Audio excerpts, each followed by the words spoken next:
Daily bread Bible facts. యేసుక్రీస్తు పునరుద్ధానం అయిన సాయంత్రానికి శిష్యుల దగ్గరికి గోడలోంచి లోపలికి ఎలా వెళ్ళాడు? సైన్స్ ప్రకారం ఒక మనిషి గోడలోంచి వెళ్ళగలడా? యేసుక్రీస్తు బైబిల్ ప్రకారం గోడలోంచి ఎలా వెళ్ళగలిగారు అనే విషయాలు ఈ వీడియో ద్వారా పూర్తిగా తెలుసుకుందాం.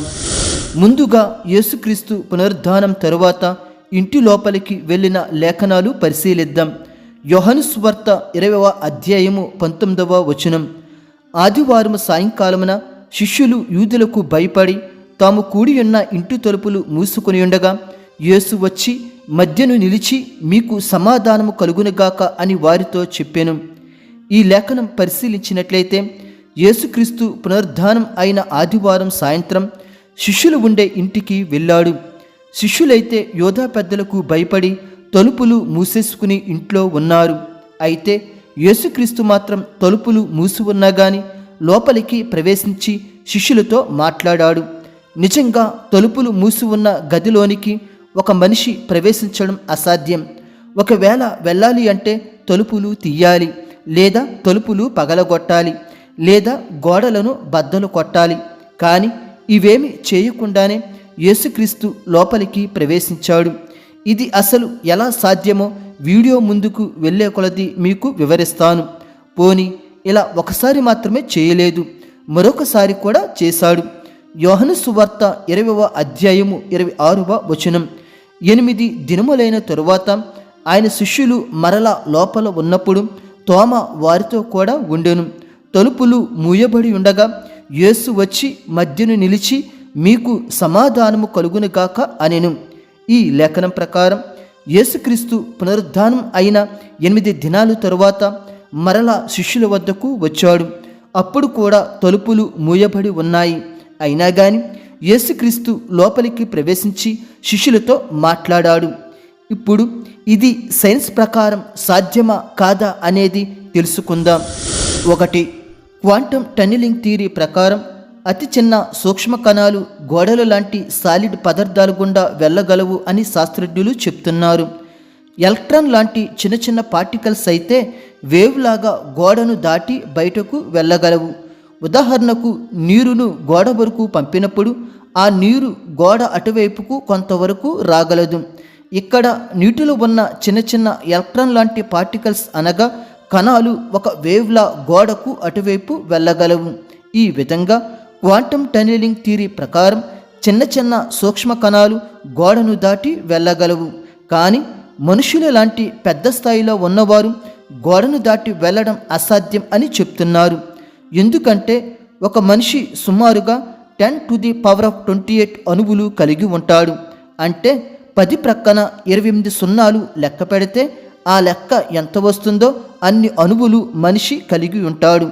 ప్రతి అణువులో మరల ఎలక్ట్రాన్లు, ప్రోటాన్లు, న్యూట్రాన్లు ఉంటాయి. కావున క్వాంటమ్ టన్నెలింగ్ థియరీ ప్రకారమైతే ఒక అణువు అయితే గోడను దాటి వెళ్ళగలదు. కానీ ఇన్ని ట్రిలియన్ అణువులు ఉన్న మనిషి గోడను దాటి వెళ్ళడం అసాధ్యం అని చెప్తున్నారు. 2. హయ్యర్ డైమెన్షన్ థియరీ ప్రకారం మనిషి 3Dలో ఉంటాడు, అనగా 3 డైమెన్షన్లో ఉంటాడు. ఇప్పుడు 3Dలో ఉన్న మనిషికి 4D లేదా 5Dలో ఉన్న ఒక పదార్థం కనిపిస్తే అది బయటి నుండి లోపలికి వచ్చినట్టు కనిపిస్తుంది.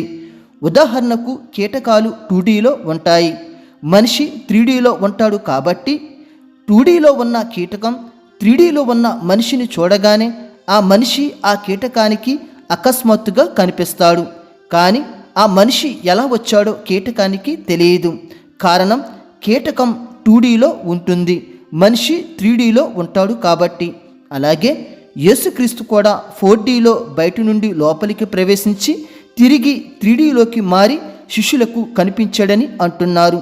కానీ హయ్యర్ డైమెన్షన్ థియరీ ప్రాక్టికల్గా ఇంకా రుజువు కాలేదు, కేవలం థియరిటికల్గా ప్రూవ్ అయ్యింది అంతే.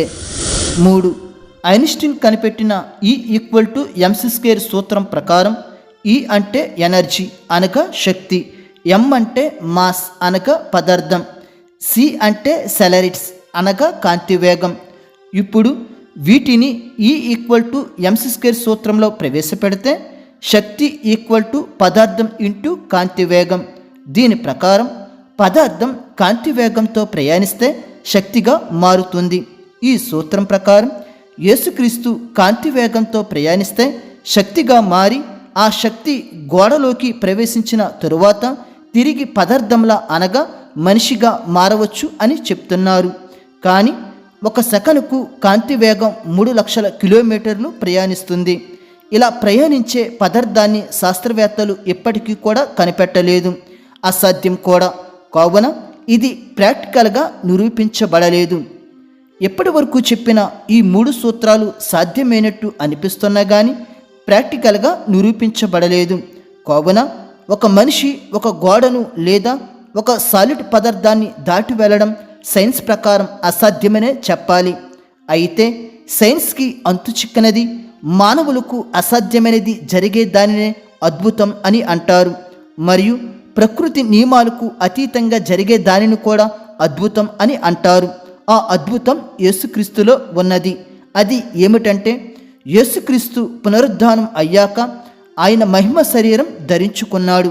మునుపటిలా మట్టి శరీరం కాదు. రోమాపత్రిక 6వ అధ్యాయము 4వ వచనం. కాబట్టి తండ్రి మహిమ వలన క్రీస్తు మృతులలో నుండి ఎలాగూ లేపబడినో అలాగే మనమును నూతన జీవం పొందిన వారమే నడుచుకున్నట్లు. ఈ లేఖనం ప్రకారం యేసుక్రీస్తు తండ్రి యొక్క మహిమ వల్ల లేపబడ్డాడు. అంటే నూతన జీవం అనే మహిమ శరీరంతో యేసుక్రీస్తు లేపబడ్డాడు. అలాగే మరొక లేఖనం పరిశీలిద్దాం. 1 కొరింథీ 15వ అధ్యాయము 44వ వచనం. ప్రకృతి సంబంధమైన శరీరముగా విత్తబడి ఆత్మ సంబంధ శరీరముగా లేపబడును. ప్రకృతి సంబంధమైన శరీరం ఉన్నది గనుక ఆత్మ సంబంధమైన శరీరము కూడా ఉన్నది. ఈ లేఖనాన్ని మనం పరిశీలించినట్లయితే ప్రకృతి సంబంధంగా విత్తబడినవాడు ఆత్మ సంబంధమైన శరీరంగా లేపబడతాడు. ఇది మనిషి యొక్క పునరుద్ధానాన్ని సూచిస్తుంది.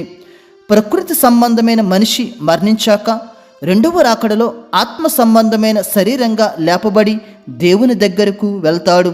అలాగే యేసుక్రీస్తు కూడా ప్రకృతి సంబంధమైన శరీరంతో మరణించాడు. తిరిగి 3వ రోజున ఆత్మ సంబంధమైన శరీరంగా లేపబడ్డాడు. ఆత్మకు అవయవాలు ఉంటాయి, కానీ కనిపించవు, ట్రాన్స్పరెంట్గా ఉంటాయి. ఇప్పుడు ఇటువంటి ఆత్మ సంబంధమైన శరీరం ధరించుకున్న యేసుక్రీస్తు ఆత్మగా మారగలడు మరియు శరీరంగా కూడా మారగలడు. కావున యేసుక్రీస్తు తలుపులు మూసి ఉన్న శిష్యులు ఉండే గదిలోనికి వెళ్ళినప్పుడు తన శరీరంలో ఉన్న అణువులను ఆత్మగా మలుచుకుని గోడలోంచి లోపలికి వెళ్ళాడు. ఆ తరువాత శిష్యులకు శరీరంగా మారి కనిపించాడు. ఇటువంటి మహిమ శరీరం పునరుద్ధానంలో తండ్రి వలన యేసుక్రీస్తు పొందుకున్నాడు. కావున సైన్స్ ప్రకారం ఈ 3 థియరీస్ అసాధ్యమైనా కానీ దేవునికి సమస్తం సాధ్యమే. దేవుడు మిమ్మలను మీ కుటుంబములను దీవించునుగాక. ఆమేన్.